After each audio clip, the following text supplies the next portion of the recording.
মদন মিত্র। ছবি আসছে দেখুন, রামনবমী পালন, মদন মিত্রের পুজো দিচ্ছেন মদন মিত্র। এই মুহূর্তে সেই ছবি এসেছে আমাদের কাছে।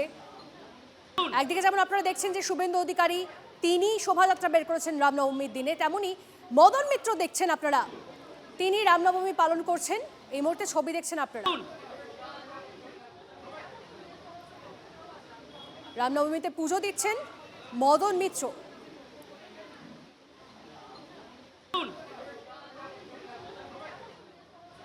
ছবি দেখাচ্ছি আপনাদেরকে টিভি9 বাংলা এক্সক্লুসিভলি।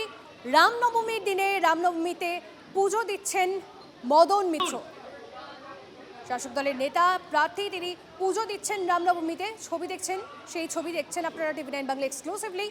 একটু আগে আপনাদের দেখাচ্ছিলাম শুভেন্দু অধিকারী তিনি শোভাযাত্রা বের করেছেন, তা নিয়ে কটাক্ষ করতে ছাড়ছে না শাসক দল। অন্যদিকে শাসক দলেরই অপর এক নেতা রামনবমীতে পুজো দিচ্ছেন, সেই ছবি দেখছেন আপনারা। মন্দিরে পৌঁছেছেন, পুজো দিচ্ছেন মদন মিত্র। সুপ্রিয় আমাদের প্রতিনিধি আমাদের সঙ্গে রয়েছে, সুপ্রিয়র সঙ্গে সরাসরি কথা বলি। সুপ্রিয়, পুজো দিলেন রামনবমীতে মদন মিত্র, তারপর আর কোনো বক্তব্য রাখলেন কি?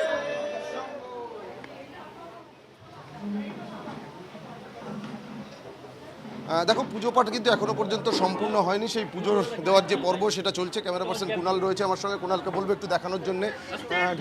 ডানলপের যে জায়গাতে আমরা রয়েছি, কামার পুরসভার কামারহাটি বিধানসভার অন্তর্গত 16 নম্বর ওয়ার্ড, এখানে আরএন মন্দির, এই মন্দিরেই আজ যে রাম পুজোর আয়োজন করা হয়েছে, সেখানে মনোনীত প্রার্থী মদন মিত্র তিনি নিজে সশরীরে উপস্থিত হয়েছেন এবং তিনি কিন্তু নিজে হাতে রাম পুজোর যে অংশ নিয়েছেন এবং এর পরবর্তীতে তিনি যে যজ্ঞ, সেই যজ্ঞও করবেন। এবং এখানে আমরা কিছু সময় আগেই দেখছিলাম যে রামনবমী উপলক্ষে কুমারী পুজোর আয়োজন করা হয়েছিল। প্রায় 5 থেকে 6 জন কুমারী এখানে তাদেরকে উপস্থিত ছিলেন এবং তাদেরকে নিজে হাতে মিষ্টি মুখ করান মদন মিত্র। এবং তার পরবর্তীতে এই যে রাম পুজোর যে পর্ব চলছে, সেখানে কিন্তু তিনি নিজে উপস্থিত রয়েছেন, পুজো দিচ্ছেন এবং তার পরবর্তীতে যজ্ঞ করবেন। সবটাই কিন্তু মদন মিত্র তিনি নিজে উপস্থিত থাকবেন, এমনটাও আমরা দেখতে পাচ্ছি।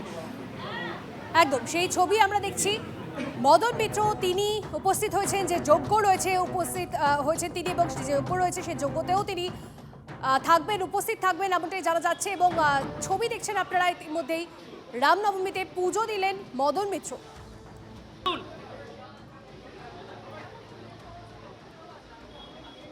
একদিকে মদন মিত্রের পুজো দেওয়ার ছবি আপনারা দেখতে পাচ্ছেন, অন্যদিকে দিলীপ ঘোষ তিনি আজ রামনবমীর দিন বেরিয়েছেন বাইক নিয়ে, সেই ছবি দেখছেন আপনারা। দিলীপ ঘোষ তিনি বলছেন পশ্চিমবঙ্গে এবার পরিবর্তন হবে, ক্ষমতায় আসবে বিজেপি। তৃণমূলকে চ্যালেঞ্জ খড়গপুরের সদরের বিজেপি প্রার্থী দিলীপ ঘোষের। 4 মের পর বাংলায় সব পাল্টে যাবে, পুলিশকে অন্য রূপে দেখা যাবে, দাবি দিলীপের। তার মন্তব্য যে দুষ্কৃতী মাফিয়ার সঙ্গে পুলিশ বসে চা খায়, সেই পুলিশই 4 তারিখের পর এনকাউন্টার করবে। সুর চড়িয়ে হুঙ্কার বিজেপি প্রার্থী দিলীপ ঘোষের।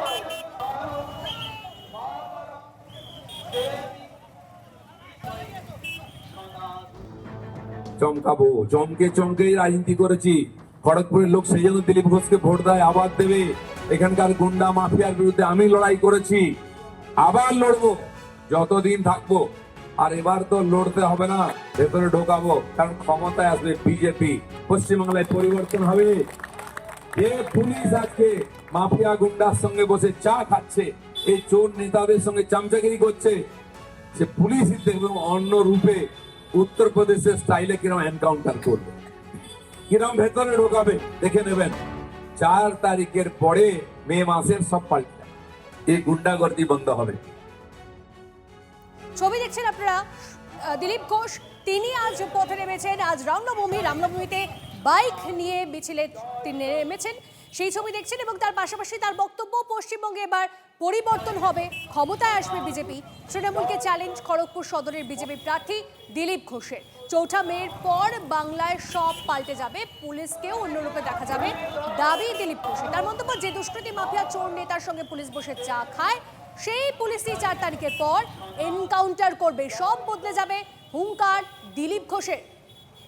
তৃণমূলের রাজ্য সহসভাপতি জয়প্রকাশ মজুমদার এই মুহূর্তে আমাদের সঙ্গে রয়েছেন। জয়প্রকাশ বাবু, দিলীপ ঘোষ তিনি বলছেন যে দুষ্কৃতী মাফিয়া চোর নেতার সঙ্গে পুলিশ বসে চা খায়, সেই পুলিশই 4 তারিখের পর এনকাউন্টার করবে, বাংলায় সব বদলে যাবে।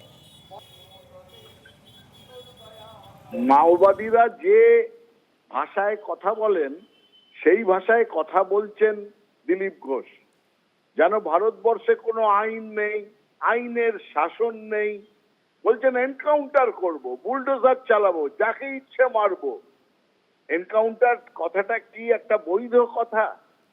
একটা রাজনৈতিক দলের নেতা বলতে পারেন? মানুষকে ভয় দেখাচ্ছেন। মানুষ খেপে গেলে দিলীপ ঘোষ আপনি পালাবার পথ পাবেন না। জনরোষ কিছু জানেন না আপনি। ওই উত্তরপ্রদেশের যোগী সরকার এনকাউন্টার করছে বলে সুপ্রিম কোর্ট বারবার বলেছে এটা করতে পারেন না। আইনের রাস্তায় চলুন। আর 4 তারিখের পরে আপনি ভেবে রাখুন কোথায় পালাবেন। সস্ত্রীক আপনাকে বাংলা ছাড়া হতে হবে, বাংলায় থাকতে পারবেন না। বাংলার মানুষদের যা কষ্ট বিজেপি দিয়েছে, 4 তারিখের পরে হয় বুকে আর বিজেপি করব না বলে আপনাকে প্রচার করতে হবে, নয়তো বাংলা ছেড়ে পালাতে হবে। বেশ বোঝা যাচ্ছে, আপনার বক্তব্য স্পষ্ট, অনেক ধন্যবাদ। এবার এই মুহূর্তে আপনাদের দুটো ছবি দেখাবো। ভবানীপুরের ছবি দেখছেন। একদিকে যখন শুভেন্দু অধিকারী তিনি রামনবমীর দিন শোভাযাত্রা মিছিল নিয়ে বেরিয়েছেন, অন্যদিকে ফিরহাদ হাকিম তিনি মমতা বন্দ্যোপাধ্যায়ের হয়ে প্রচার করছেন। একই কেন্দ্রের দুই ছবি দেখছেন আপনারা।